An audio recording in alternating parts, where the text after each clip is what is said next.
This is Support is Sexy, episode 73, with clothing and accessories designer Ashaka Givens. Welcome to the Support is Sexy podcast. I'm your host, Elayne Fluker, entrepreneur, author, producer, and founder of Chic Rebellion Media. 5 days a week, Monday through Friday, I talk to women entrepreneurs who share their journeys and the true stories of their wins and their lessons, and give you insight and inspiration to take your business and your life to the next level. Here we go.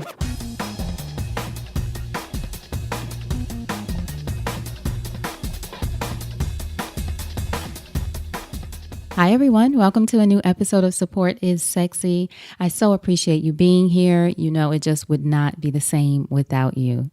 So today we are welcoming Miss Ashaka Givens, and Ashaka is a fashion designer from New York. She has worked with Grammy Award-winning artists like Erykah Badu. She's worked with Common. She creates custom gowns for brides. She's also a costume designer for film and television, and she has her own line of clothing and accessories. So she is all about fashion, all about design. And on this episode, she shares with us her journey from the very beginning of learning how to sew when she was very young to where she is today and doing all of these different avenues of design. So Ashaka tells us why knowing the basics of design help you be a far better asset to your client, how you can take this idea you have or this glamorous idea you have from a sketch into an actual physical garment, the importance of being open to opportunities that feel right, knowing the art of professionalism, also why you can't get caught up in social media hype. You know, we all talk about that plenty, the social media hype.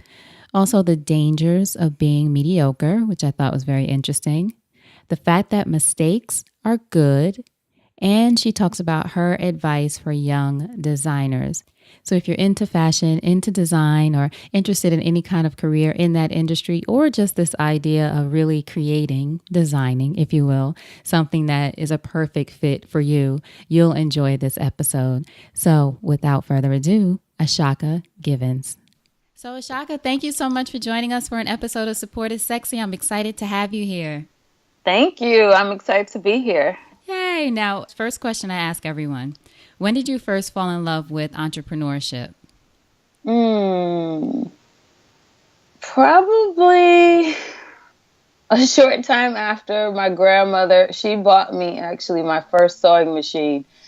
And I would once I learned how to sew, my aunt taught me how to sew.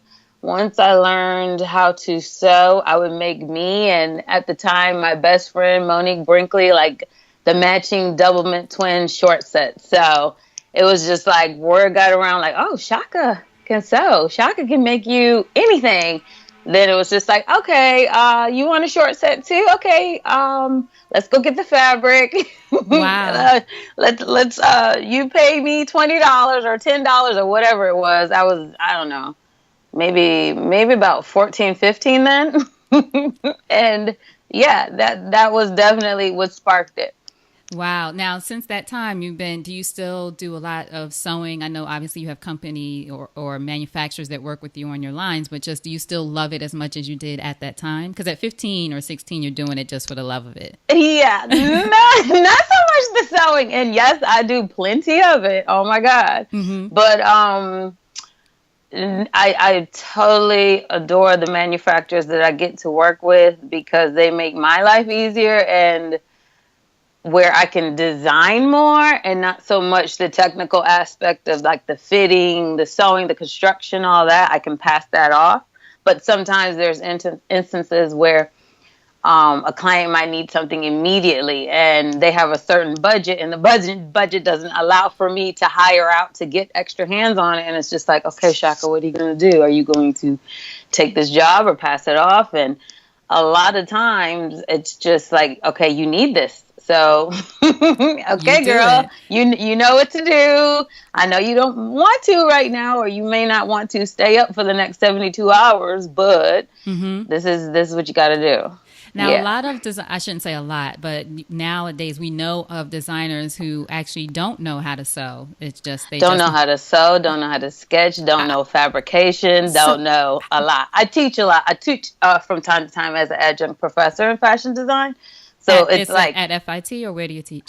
No, and I need to teach at FIT because that's where I graduated. I teach at Ashcan Studio of Arts, and I used to teach with Catherine Gibbs College. Okay. So they're with their fashion design program. Do you want to But teach at FIT? I do. It's just I just got to figure out the Oh, time. the It's time. just Okay, like because I was going to say I have a friend how who's you gonna fit this in? I have a friend who's a professor there, Letitia, and I was going to say I should connect you two anyway because I'm sure she'd love to have you Awesome. come in and talk to her class at least. I love to talk with them and Yeah. just to really let them know, like, yeah, it's glamorous. It can be all the glitz and glamour and sequins and Swarovski crystals you want, but you have to make it happen. Right. It's like from your imagination of this grand idea, how do you break that down into a physical garment or a look or a collection or whatever it is that you're working on? Yeah. And what have been the benefits of, well, you mentioned one, just the fact that if you needed to sew something yourself, you're able to, but just knowing it seems like the basics, but like you said, so many designers now don't know it, the sketching and all of those things. Yeah. What is the, It's good to know it because in a sense you can break it down and troubleshoot that much more easier once it's like if you know the foundation of design and you know what a fabric will and won't do to a body or proportion or whatever it is that you're working on at the time, the more you know, the better. That's really what it comes down to. It's like if you know wool will only do this or silk will only do that, and in your mind you're thinking, oh, I want this gorgeous, fabulous brocade meets lace meets leather situation, and all the fabrics are doing different things, it might not necessarily work from a sketch to the actual physical garment where it's like, yeah, things could be completely off. But if you knew the properties of the fabrics or okay, where would it be better to put a little more structure in the body? Where would it be better to put a little more flow or give in the garment? It's just your design is that much more tight, right? And for lack of a better word. Yeah. Because for me, fit is everything. It's just like you can have the most amazing fabrics, but if it doesn't fit, it doesn't look right. It's not going to sell. It's not going to do anything. It's not going to do anything for your client. It's not going to do anything for you as a designer. Yeah. Right, exactly. No. Now, what was a young Ashaka like as a child? Did you grow up in New York?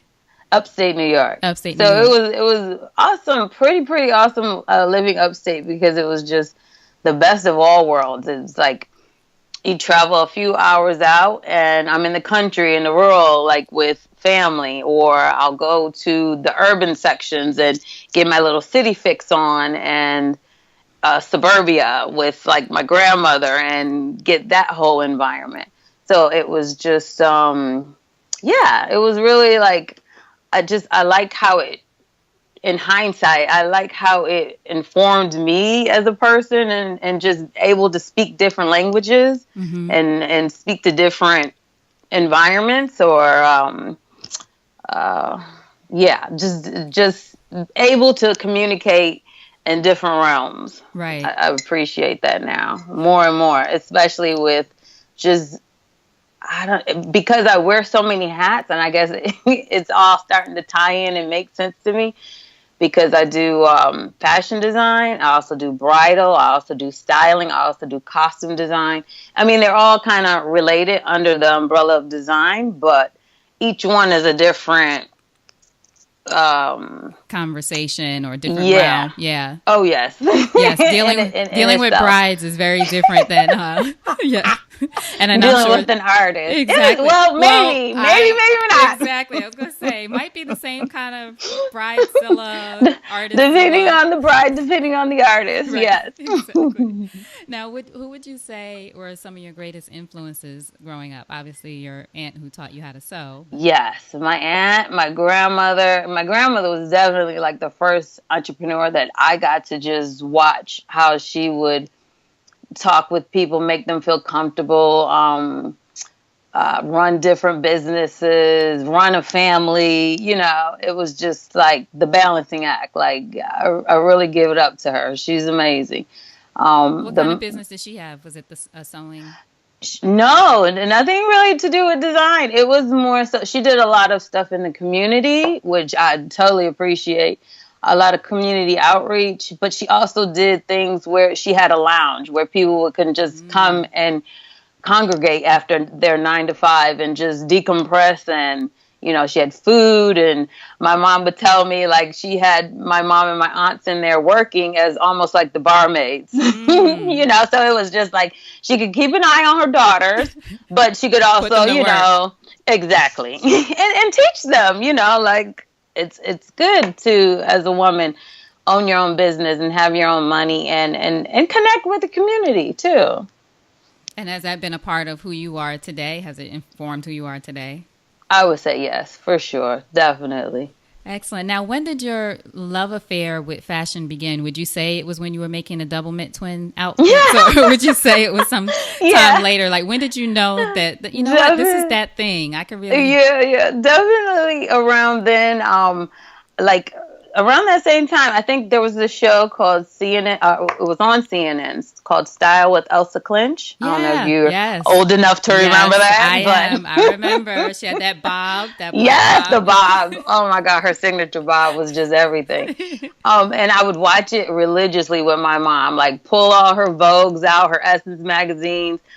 Like just spread them out on the floor. It's like that was our time, like every weekend to just watch the fashion shows and just dream and clip magazine articles and sketch and talk fashion and dream, seeing these gorgeous models come down the runway and listen to the designer interviews and just see, different parts of the world that I hadn't experienced yet or really even thought of like, wow, okay, being this little girl in upstate New York, little black girl, I should say, in upstate New York, looking at Milan and Paris and even New York, because I was in New York until I got to FIT, maybe 7 years later, after starting this little ritual with my mom every weekend.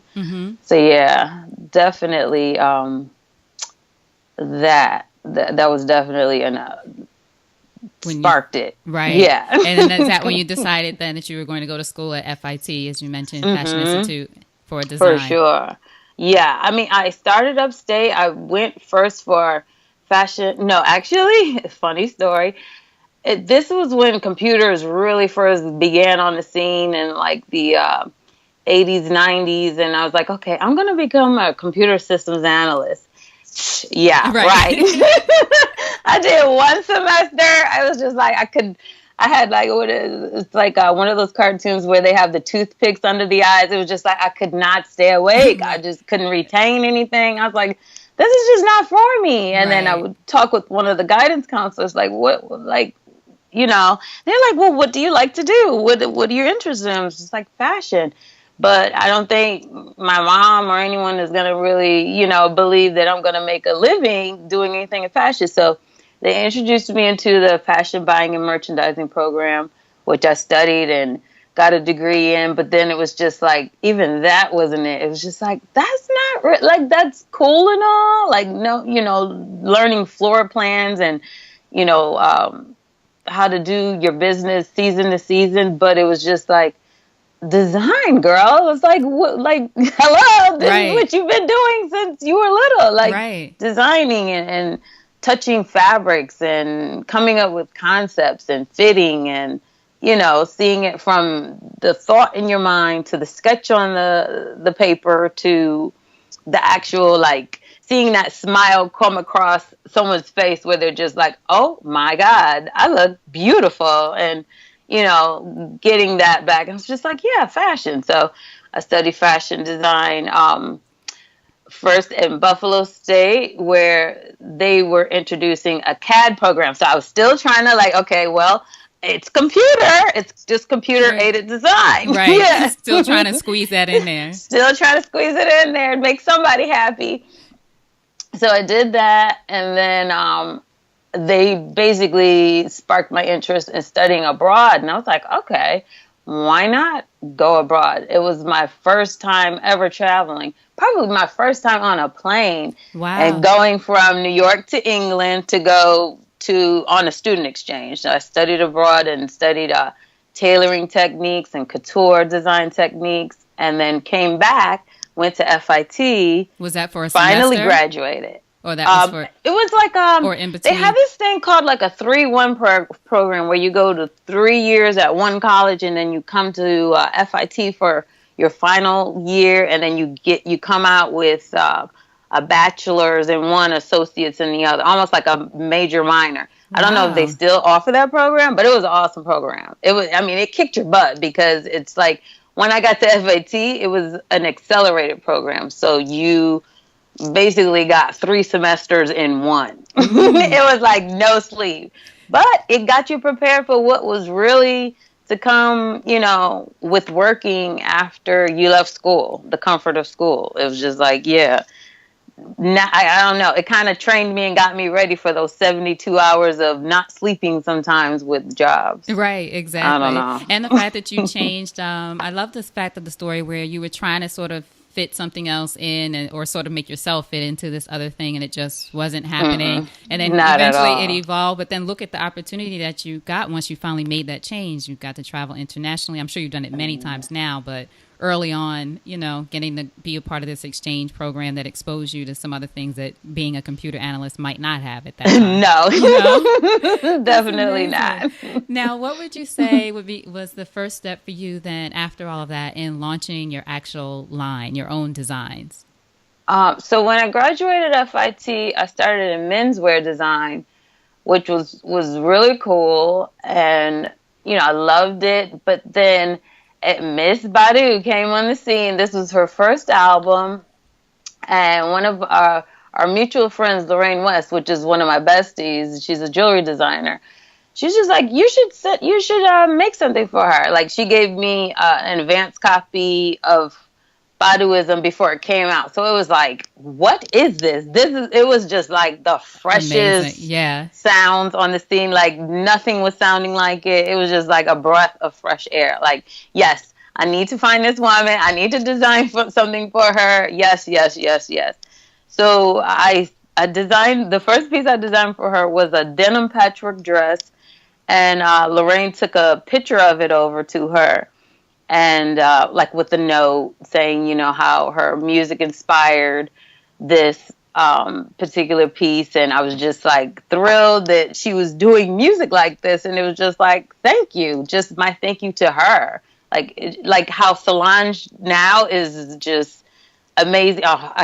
You really need to listen to the album. I know. So good. I'm the only person who hasn't. I have always loved her and rooted for you. She's like that girl that you love and root for. Yes. And you just think she's fabulous and stylish and wonderful and smart. And then it's like, oh my gosh, I have to have quiet time to sit and be in the moment, to not be interrupted. Yeah, I can't wait. It's definitely going to have you reflect. And it totally gives me that vibe and that energy that I got off of Erykah with Baduism. So going back to that, so Lorraine slipped it under her door and kept it moving. And then that night, I guess she got the note and the picture of the dress. And she called me like 2 or 3 in the morning. Like, really? Where's my dress? Like, bring it. Oh, my gosh. And so what year was this? Was this in the late 90s? This was before her album dropped. So because we had an advance copy. So this was 94, 5, something. Mm-hmm. I have to even backtrack. I'm like 90, it's early, like about mid 90s, I guess. Wow. 94, 5, maybe it was 95, 96. I have to, That's forget. Amazing. So what was it like when you got that phone call of, It was just like the next day I got back to my little menswear position. It was just like I'm telling one of the girls there, one of my coworkers, like, oh my God, this fabulous one. Like, she had no idea who I was talking about. Yeah. Erykah, who? What? Yeah. Okay. That's cute, Shaka. All right. We need to get these sketches done and, let's come back to work now. Right. So, it was, we met that weekend and she was shooting for Paper Magazine. She was like, bring the dress and, we'll shoot it for paper. And that was the first time we met, the first time she saw any of my work. And We shot it for, I believe it was Paper Magazine. It wasn't I don't think the Fader was out yet. Paper Magazine, and then the rest was history. Like maybe a month or two after that, right before she went on the road, she called me up, was just like, I loved how we worked together on the shoot. Could you come on tour with me? I basically quit my menswear position, went on tour with her for her first few years of Baduism, the next album, maybe her first two albums or so, I was touring with her and meeting more people and just getting it out there. And that's how it basically sparked into just a wider arena. That's amazing. I love that story. That's a great story. Yeah. Oh my gosh. So now when you went on tour, well, first of all, when she asked you to go on tour with her, this is obviously a big change from it's funny because it's obviously something that you wanted to do with designing and creating these works for people. But then you had this position, that part of your mind is like, well, should I leave this? I don't know. Maybe it wasn't. Should I leave this quote unquote stable thing to follow this dream? Did you have any of those thoughts, or were you just like, I love her? Oh no, I was like, I'm out, packing the bags and out. I love that. It was like, yeah, girl, pack your bags and go. That's amazing. Now, were you designing just for her on the tour, or did you have to costume the whole? I designed mainly for her, and I assisted her and just whatever. It was like whatever was necessary. I think we kind of all just came together because, it was her first time being on the road in that capacity as well. So I believe everybody was pretty much learning as we went along. Mm-hmm. So, and it was beautiful. It was like a family affair of just, like-minded creatives, whether you're a singer, a musician, a designer, and whatever artistry, just coming together for the bigger goal, which at the beginning was just spreading Baduism, right. around the planet. Right. Would you say that was the point that you realized, okay, this is definitely the thing? Or even though you kind of had that beforehand, but as far as design and that you would continue to do that moving forward, did you have that experience at that time? For sure. Yeah. For sure. That and just a few other confirmations here and there, for sure. Yeah. And since then, like you said, I'm sure you've worked with her again. You went on other tours with her after that for a couple of albums, you said. Yep. And you go ahead. Oh, no, I was just going to say the last time we just shot maybe a couple of months ago over the summer. The last video was the Solange video with her and Robert Glasper for the Miles Davis movie. So we did that video together over the summer, and that was awesome. I love it. I love that. Now that I did see. Yeah. I love it. So we had the little 60s nod. Yeah, the 60s kind of mind kind of look. I love that. Now, since then, you've been featured in Women's Wear Daily and Essence and worked with a lot of other clients, celebrity clients. How would you say you've continued to grow your business over the years? Just basically being open to whatever opportunities felt right at the time. Like, and also too, the art of professionalism is just like, this is so important to me, to do a job, do it well, and, make the client not even sweat a bit about anything, anything that I'm managing and controlling. It's just, I really, really pride myself on that. And I think that has basically led to them recommending me or spreading the word to them, like, okay, yeah, you should use Ashaka for this, or, she'll come through for you to, like I said, create something at the 9th hour sometime. Even though I don't like that, but sometimes it's what's necessary to just get in the door at the moment. Mm-hmm. Do you still do that often? Does that come up a lot still, those last minute, late night? What is it, though? Is it that people are doing it last minute, or is it because they want something really original? Probably a little bit of both. And just the fast pace of everything these days. It's just, so people just, I don't know. I basically I updated my Instagram the other day as under my title, I said designer, stylist, and fashion alchemist, because really, sometimes I don't know if they don't understand the process of, going from sketch to the actual garment. And I'm like, well, this is not made in China. This is made in Brooklyn, usually by these two hands right here, hopefully with the help of others. But it's just, I'm only one person. Yes, I'm capable, but You I still don't need know. time. Yeah. And it just seems like, because things move so fast, people need things immediately or whatever. It just, I don't know. That's one I'm really still trying to figure out. I'm doing my best to take on more clients where, they're ahead of schedule and I have proper time to do things, the way that I would love to do them, rather than, okay, Shaka, you got 3 hours to make. It's like, it always feels like a Project Runway moment. And I'm like, I don't feel like making it work like that. Right. If you would have gave me 2 months to do something, yeah, at least, it would be a million times better.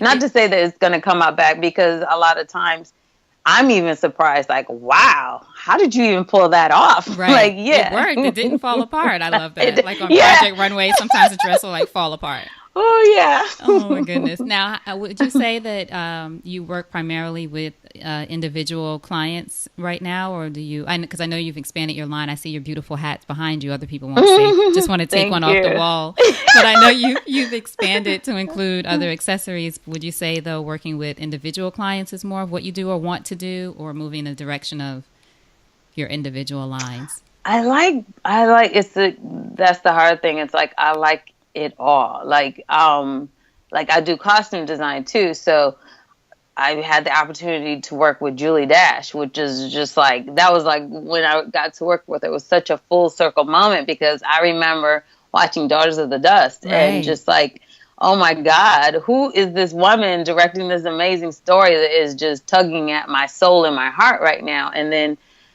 a decade or so later, I'm like, oh my God, I'm working on a film with her right now. This is amazing. It's just like, it's incredible. It's really like, I just love the opportunity. So if it's bridal, it's a bride that I need to make her gowns come true or come to life, or have her look in the mirror and start crying because she just sees herself looking beyond beautiful, or like working with an artist such as Erykah or Kendra. Do you know Kendra Foster? She co-wrote with D'Angelo. No, I don't know Kendra. On the last album, Black Messiah. She won 2 Grammys, so I got to dress her for the Grammys. Was it this year? Yeah, this year's Grammys. Oh, wow. And it was just like, And I know Nzinga, I think, wore one of her pieces. Right? My sister, Nzinga Stewart. Yes, I got to dress her for her NAACP award this year. So it's just, wherever I guess I'm inspired, it's like I just want to take the job. So if it's bridal, if it's costume design, if it's my own collection, if it's expanding into hats or whatever, it's like whatever I'm capable of doing and I feel like I can do it well, I'm going to take it. I'm just going to say yes and go for it and figure it out. What was the Julie Dash project that you worked on?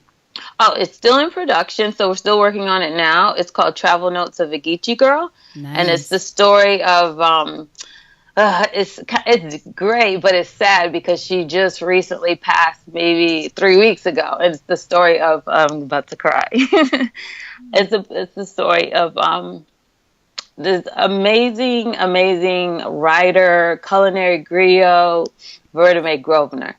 And it's basically a similar story. This Geechee girl from South Carolina basically finds a way when she's 16 to go to Paris, and she meets all these other amazing artists and writers and philosophers, and like some of her running buddies were everybody from James Baldwin to Maya Angelou to just like the greats. And it's just like, wow, just to sit at her feet, hear her stories, laugh with her, hug her, dress her up as if she's, I mean, she is my elder now and an ancestor in a sense as well. But it was just like, and I'm just so happy we got that Julie had the foresight to want to tell this woman's story and to get the, That's okay. the coverage and everything before she passed on. And it's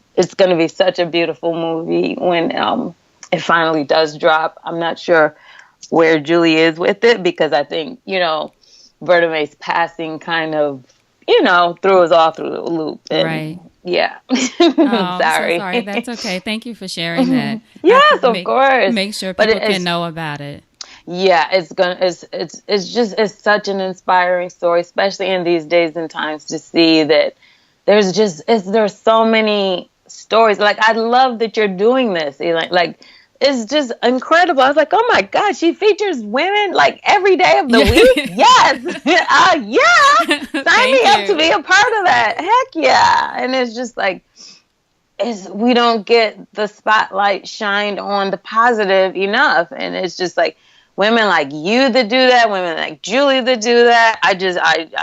It's so much respect for you all. Oh, thank you. Yeah. And people like you who are sharing the story, doing the work and sharing your story. Because I just believe there's so much power in being able to tell our stories. I mean, as you mentioned with this woman, that the idea of being able to sit with her and hear, whether, especially from elders, but just in general, from elders, from our peers. As I mentioned to you, I interviewed Maya Penn earlier, from younger women. Mm-hmm. It's just like, I mean, 16, really? I know, it's crazy. We all have these, fantastic, or just stories. It doesn't have to be fantastic. Stories. We all have a story. Yeah. Thank you. Oh, that was a beautiful share. Sorry, I didn't know waterworks and all that, but know, it's okay. She's just an incredible woman, and I'm so excited.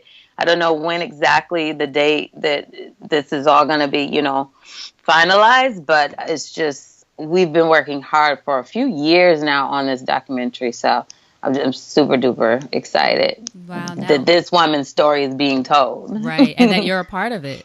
Yeah, and I'm like, really? Thank you, God. Yeah, right. Thank you, God. Now, how important is it for designers overall to reinvent themselves and their work? Because as we mentioned, you're working on projects like this, and then you have your own line and the hats and just all kinds of different things you're into. How important is that as a designer to not be rigid?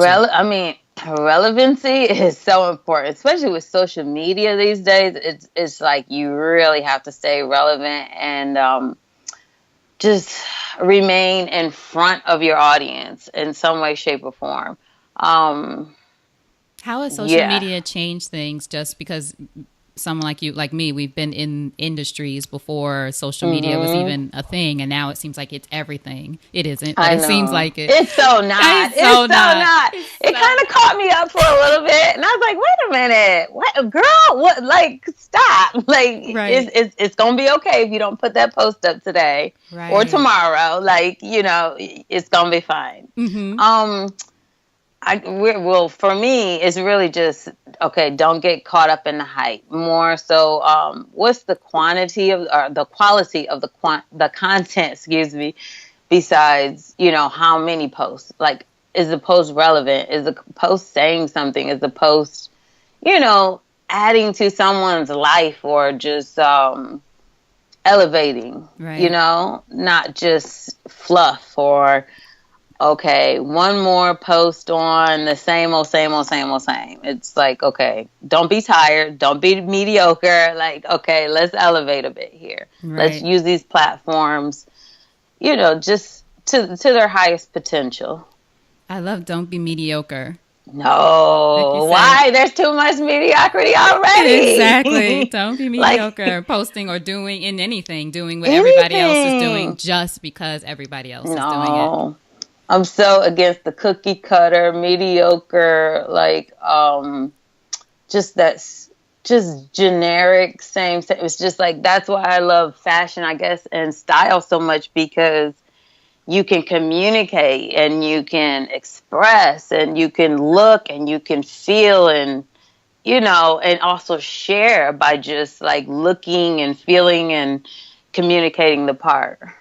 And it's just to the outside. yeah, and it's a form of, especially in your work, it's such a form of expression. Yes, I love it. Yeah, me too. Now, one of the quotes, speaking of social media, one of the quotes you posted recently was, "I didn't come this far to only come this far." No, not at all. Like, oof, yeah, yeah. What does that quote mean to you? I love pulling quotes that people have either posted or said. It's like, because there's so much more that I know that I want to do and capable of doing. It's like this can't be the end of my story. Like there's just so much more. It's like just being patient with myself and being patient with timing to where it's going to happen. Like I really feel strongly about the power of positive thinking and willing things into your existence or into existence. So it's like, yeah, this is not it, basically. Like, this is not where the story ends. And no, there's so much more. There's so much more. And what is your vision, would you say, for your business overall? What are some of the things that you want to do or that you overall envision down the road? I definitely want to just continue expanding. Like I'm going back out to California in a little bit to really get into doing more costume design with film and television, and just expanding the brand, expanding the lifestyle, expanding whatever philosophy that I feel will benefit men, women, at this time or at the time.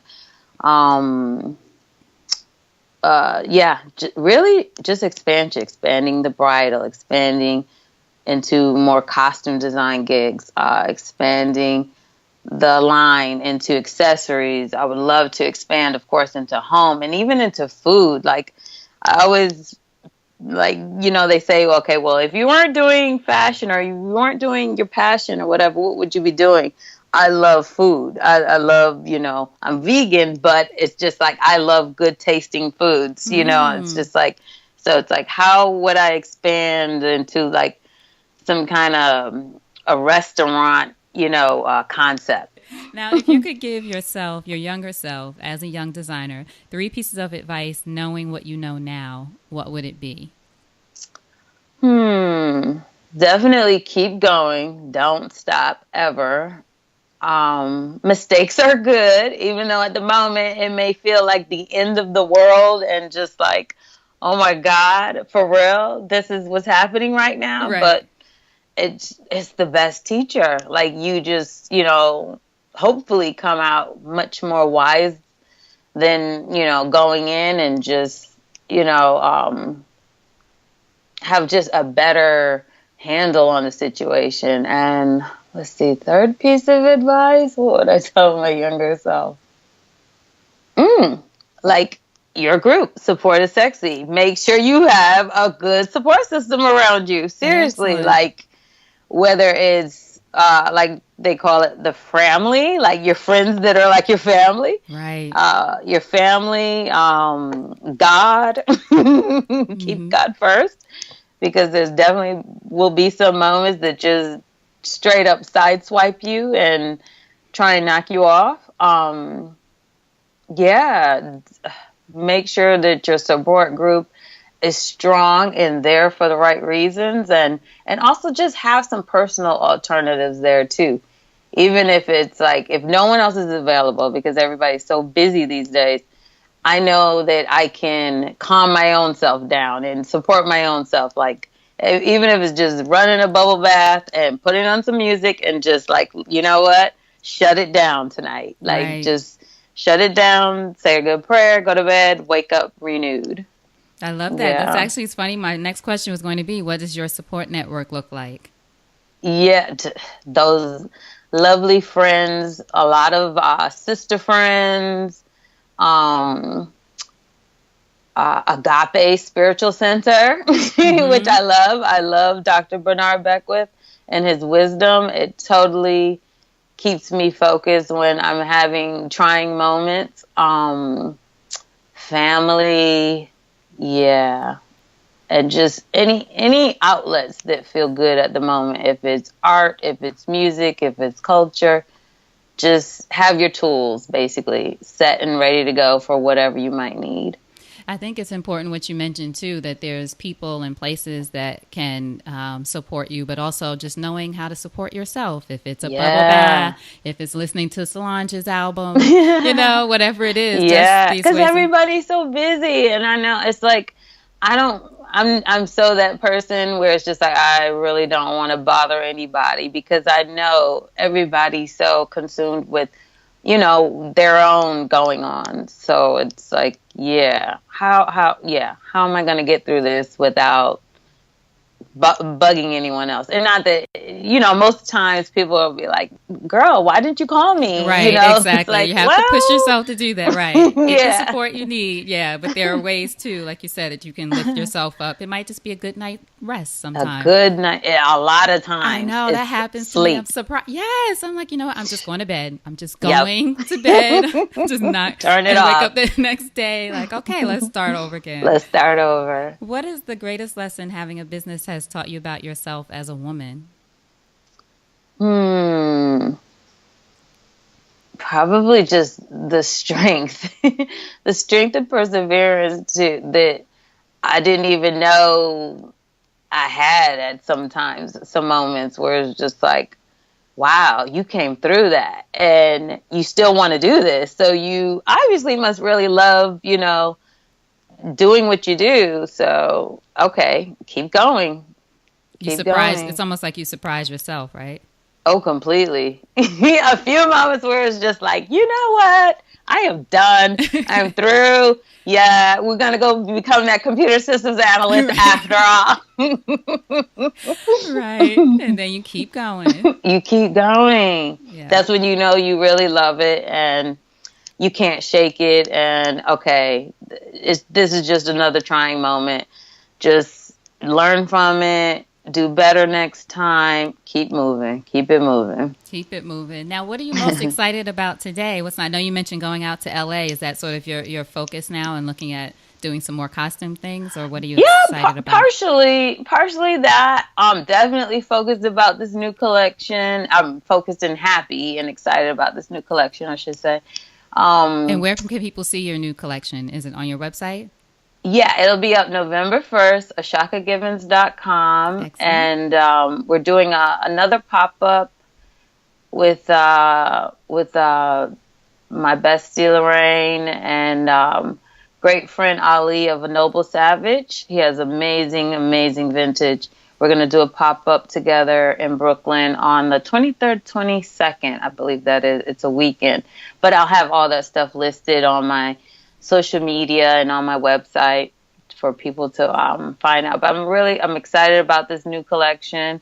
I was excited about the last one. So it's just like, each one is like a new baby. So it's just like, okay, new birth, and let's put this out here and see how the people like it. I love it. Now, what is the new collection like? How would you describe it? Does it have a certain theme, a certain feel, or what kind of energy went into it?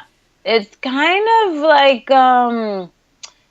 going back to, it's funny, the name of the collection is called Zulu, which is, it has like a warrior spirit to it. And I feel like we kind of need a little warrior, a little armor going on in these days and times.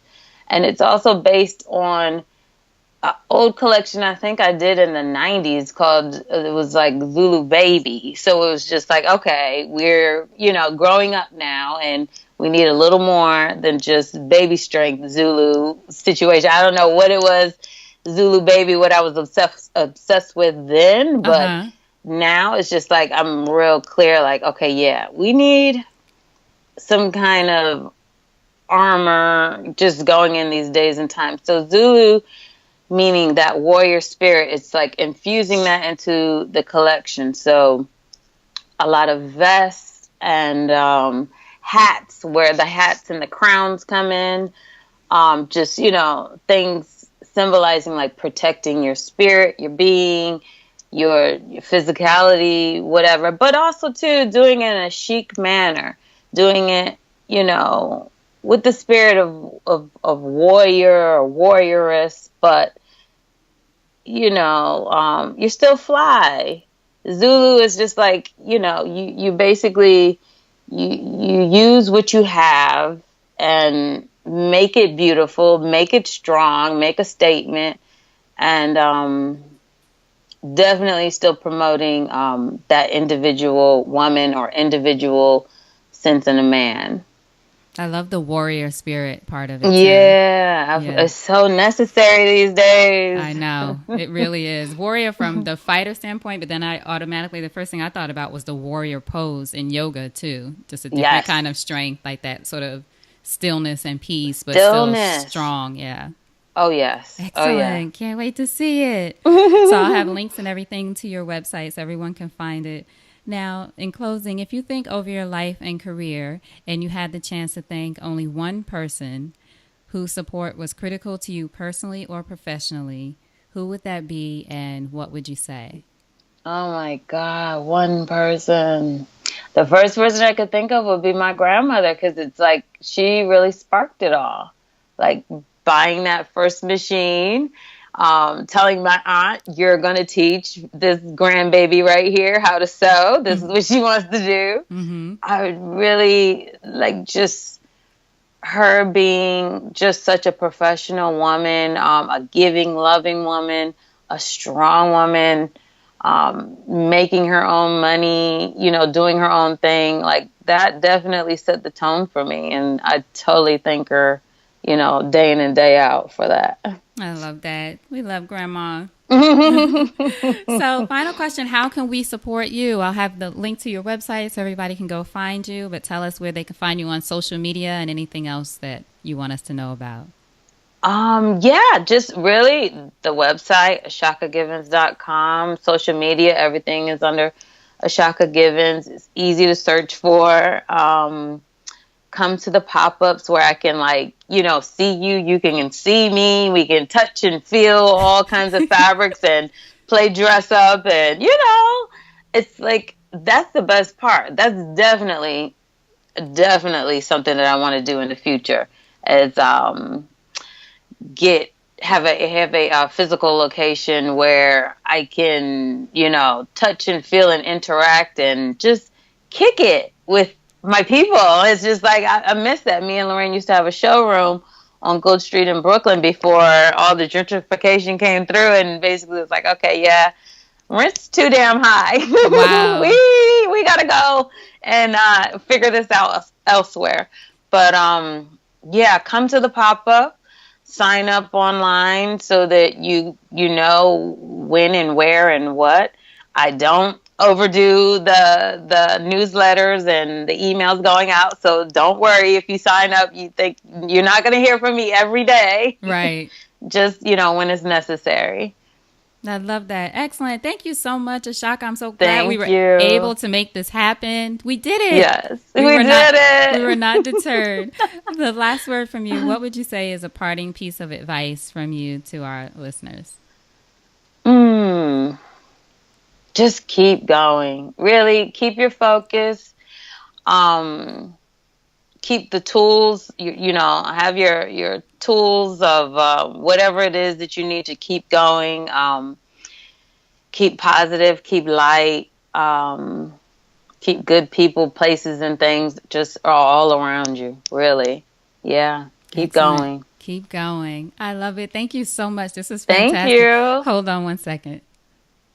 All right. Thank you so much for listening. I hope you got something out of this episode. And the challenge is to take at least one thing from the episode. You can always do more than one thing, but at least one thing from the episode. Take action, move forward today. You can also check out previous episodes that I've done with past inspiring women entrepreneurs and creatives. Go to supportissexypodcast.com. Again, supportissexypodcast.com. Check out previous episodes, leave comments, get in touch with me. Let me know what you think. Let me know what you want to hear in the future.